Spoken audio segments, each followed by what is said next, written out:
हाँ, आप लोग देखो बेटा 15 अगस्त 1947 को कौन सा दिन था? तो आपको पता होना चाहिए 15 अगस्त 1947 को फ्राइडे था। तो ये आपको बताना है कौन सा दिन था, तो फ्राइडे दिखाना है। ठीक है, देखो बेटा कौन सा दिन आएगा, फ्राइडे। कैसे आप निकालेंगे? ठीक उसी तरीके से जैसे पहले आपने किया, इसके पहले वाले प्रश्न में जिस तरीके से आप लोगों ने किया था, ठीक ऐसे इसमें भी करना है। ये बहुत ही आसान प्रश्न है। अब यहाँ से हमको क्या करना है, एक साल का मैं लिखूंगा, तो क्या लिखेंगे आप 1900, आपको क्या लिखना होगा 46 वर्ष। ये बड़ा अलग से लिख लो 1946 वर्ष, इसको आप लिख लेना। और प्लस क्या लिखेंगे 15 अगस्त। ठीक, अब इन दोनों, ठीक, अब यहां से हम 1946 वर्ष में विषम दिन क्लियर करेंगे और प्लस 15 अगस्त तक विषम दिन क्लियर करेंगे। ठीक, अगस्त बेटा किस, अगस्त कौन सा महीना होता है? यह आपका 8वां महीना होता है। तो ये 8 महीने का विषम दिन यहाँ पर निकालेंगे और प्लस हमको निकालना क्या है 1946 वर्ष का विषम दिन। तो इसी तरीके से यहाँ भी आप कैंसिल कर सकते हैं बेटा। 1900 पे आप क्या लिख सकते हो 19 साल और प्लस 1900 साल लिखेंगे, प्लस 46 वर्ष लिख लो और प्लस यहाँ से मैं इसको लिख दे रहा हूँ, इसका विषम दिन लिख दे रहे हैं जनवरी से लेकर। ठीक, तो जनवरी के लिए आप 3 लिख लेना, फरवरी में 0 आएगा, 1947 में फरवरी क्या होगा 28 तक शून्य हो जाएगा। मार्च देखो बेटा मार्च में 3 होगा, अप्रैल में क्या होगा 2, 30 का महीना होता है ना, मार्च 31 का, मई 31 का होता है इसलिए 3 लिखे, जून 30 का होता है 2 हो जाएगा, जुलाई आपका 31 हुआ, ठीक 3 आएगा। और 15 अगस्त दिया है, 8वें महीने में कौन सा डेट है 15 अगस्त। 15 अगस्त में आपको 7 से डिवाइड करेंगे तो रिमाइंडर क्या आएगा 7 गुना 14, एक आप लिखेंगे। क्लियर। अब यहां से देखो ना 1900 सालों में कितने विषम दिन होते हैं, एक होता है। 1900 साल में विषम दिन एक लिख लो और प्लस 46 साल दिया, इसमें लीप वर्ष भी क्लियर करना है, कितने आएंगे 46 वर्षों में कुल कितना लीप वर्ष होगा, तो 4 से डिवाइड करना है। लीप वर्ष निकालने के लिए 4 से डिवाइड करना होगा और विषम दिन निकालने के लिए 7 से डिवाइड करते हैं। ठीक, तो यहां से देख सकते हैं आप 46 वर्ष में 4 से भाग देंगे तो 11 होगा, क्योंकि 11 जब 44 होता है तो 4 से भाग देने पर भागफल कितना होगा 11 होगा, 11 आएगा। तो 11 लीप वर्ष आएंगे इसमें, 46 वर्षों में 11 लीप वर्ष हो रहा है बेटा और 35 समान वर्ष हो रहा है। तो 11 35 11 और प्लस 35 आप इसको जोड़ सकते हैं। ठीक, तो 46 होगा, समझ में आया। 11 और मैं इसको बढ़ा के लिख दे रहा हूं, तो 46 दिया है प्लस 11 में लिख दे रहा हूं, लीप वर्ष आगे है। इन दोनों मतलब ये दोनों मिलकर विषम दिन बता रहे हैं 46 वर्षों का। अब यहां से देखिए 7 जहां हो रहा है इसको कैंसिल कर दो बेटा, ये आपने देखा कैंसिल हो गया। यहाँ से 3 3 6 1 7 को मैंने हटा दिया और यहाँ पे 3 बचा है, तो 11 3 14 होगा, 11 3 14 माने 7 से कट जाएगा, तो 11 3 को भी मैंने हटा दिया, शून्य हो गया। अब यहाँ पे थोड़ा 1 है प्लस 46 है, 7 से डिवाइड करना है 46 में, तो 7 6 42 होता है ना, तो कितना रिमाइंडर देगा 4 देगा, यानी 4 46 में कितना शेष आएगा 4 आएगा, 4 प्लस 1 यहाँ पर है तो कितना आया 5 आया। मैंने पहले ही बता दिया था कि इसमें क्या आएगा फ्राइडे आना चाहिए, तो 5 को मैं क्या लिख सकता हूँ फ्राइडे। ये 5 विषम दिन आया है तो 5 क्या इंडिकेट कर रहा है, फ्राइडे को दिखा रहा है। तो 15 अगस्त 1947 को कौन सा दिन था ये क्लियर करना है, तो आपका आ जाएगा बेटा फ्राइडे दिन शुक्रवार। तो कौन सा दिन था, शुक्रवार था। क्लियर, ये कंफर्म हो गया, दिन क्या है शुक्रवार है। ठीक, किसी प्रकार की कोई दिक्कत? ठीक, आप लोग इसी तरीके से सॉल्व कर सकते हैं, बहुत ही आसान होता है। इसमें आपको कौन सा पॉइंट रिमेंबर करना है बेटा, देखो इसमें आपको याद रखना होगा कि 100 साल में विषम दिन क्या होता है 5 होता है, 200 साल में विषम दिन क्या हो जाएगा 5 गुना 10 होगा, तो 7 से डिवाइड करके छोटा कर देंगे 3 आएगा। पर 300 वर्ष में कितने विषम दिन होते हैं, 1 होता है। 400 साल में कितने विषम दिन होते हैं, 0 होता है। ठीक, अब ऐसे 500 लेंगे तो 100 होगा शेष, 400 से डिवाइड करेंगे तो फिर वही आएगा 5 आएगा। 600 लेंगे फिर आपको 400 से डिवाइड करना होगा तो 200 शेष लिखना है। ठीक है, तो 200 के लिए क्या हो जाएगा 3 आ जाएगा। इसी तरीके से आप बता सकते हैं जैसे 3000 वर्षों में कुल विषम दिन क्या होगा, 3000 वर्षों में।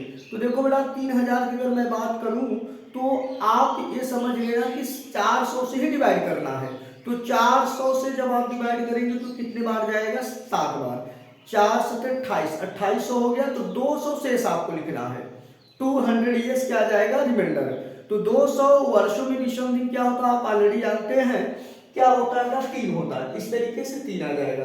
तो 3000 वर्षों में कुल विषम दिन कितने होंगे, 3 होता है। ठीक, तो इसको याद रखना। तो यहाँ से आप क्लियर कर चुके हैं 15 अगस्त 1947 को कौन सा दिन था, ये कंफर्म हो गया। ठीक है, तो इसी में कुछ और मैं आप लोगों को पॉइंट बताना चाहता हूँ।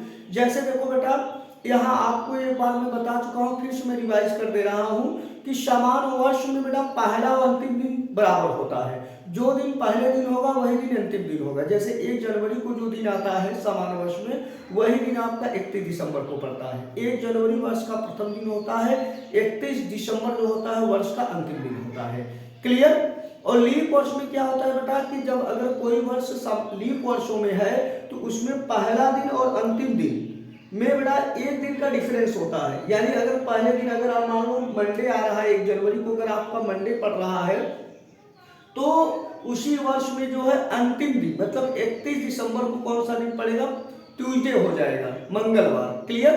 क्योंकि 1 दिन आपका बढ़ेगा, क्योंकि आप देख सकते हैं भाई लीप वर्ष में कितने दिन होते हैं, 366 दिन होते हैं। तो अगर 1 जनवरी से लेकर 31 दिसंबर तक अगर मैं दिन देखूंगा तो इसमें 365 ही दिन होंगे। 1 जनवरी से लेकर 1 जनवरी तक जो होता है 366 होता है। तो 1 जनवरी से 31 दिसंबर तक 365 में आप 7 से डिवाइड करेंगे तो रिमाइंडर क्या आएगा बेटा, 1 आएगा। तो इसी 1 को आपको बढ़ा देना है, 1 दिन एक्स्ट्रा बढ़ जाएगा। क्लियर। अब यहां से देखो बेटा, जैसे कैलेंडर की मैं बात करूं, जैसे मान लीजिए एक छोटा सा क्वेश्चन लेकर मैं समझा दे रहा हूं। जैसे मान लो कि 1900 दिया है, 1994 का कैलेंडर, 1994 वर्ष का कैलेंडर जो है कि किसके समान हो सकता है। जैसे ऑप्शन दिया है, यह कैलेंडर जो है कि किसके समान मतलब किसके समान था। आपको वर्ष दिया है 1994। इसमें बेटा हमको ये देखना होगा, जो भी वर्ष देखना दिया होगा तो उस पर क्या होगा, विषम दिन शून्य आएगा, तभी क्लियर होगा ना। जब विषम दिन शून्य हो जाएगा तो उसी के समान हो जाएगा। क्योंकि जो दिन इसमें 1 जनवरी को जो दिन होगा वही दिन जो है उस वर्ष में 1 जनवरी को होगा।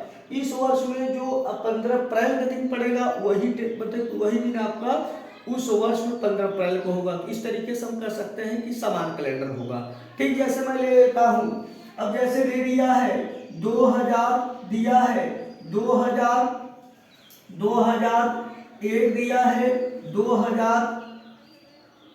2002 दिया है, ठीक 2002 है, और इसके बाद दिया है 1999। इन चारों वर्षों में देखना है कि कौन सा मतलब इस वर्ष का जो कैलेंडर है 1994 का कैलेंडर किसके समान था, ये क्लियर बताना, ये कंफर्म करना है किसके समान था। ठीक, इसका मतलब कि कैलेंडर बताना किसके समान था। अब देखो बेटा, यहाँ से हमको विषम दिन पर ही डिस्कस करना होगा। अब यहाँ से अगर मैंने 2000 तक ले लिया तो बेटा कितने साल का डिफरेंस आप देख सकते हो कि यहाँ पर डिफरेंस कितना आ रहा है, 6 वर्ष का।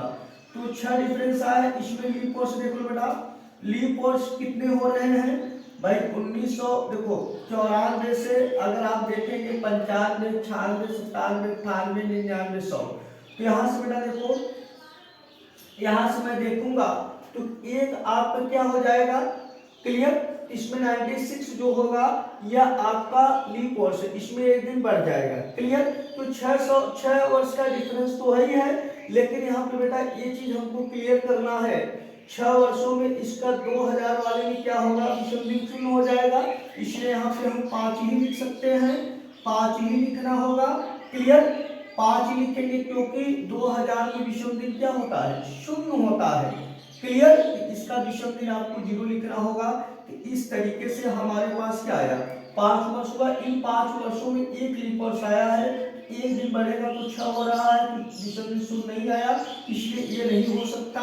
अब आगे हमको देखना है 2001 आप देख सकते हैं, इसमें देखो बेटा हो जाएगा क्योंकि 1900 देखो बेटा 94 से 2001 तक अगर मैं देखूंगा तो टोटल कितने वर्षों का डिफरेंस है, 7 वर्ष का डिफरेंस है। लेकिन एक चीज इस पर ध्यान देना पड़ेगा, 7 साल में इसमें 2000 में क्या होगा, विषम दिन शून्य रहा होगा, तो इस तरीके से हमारा 6 दिन ही बढ़ा होगा।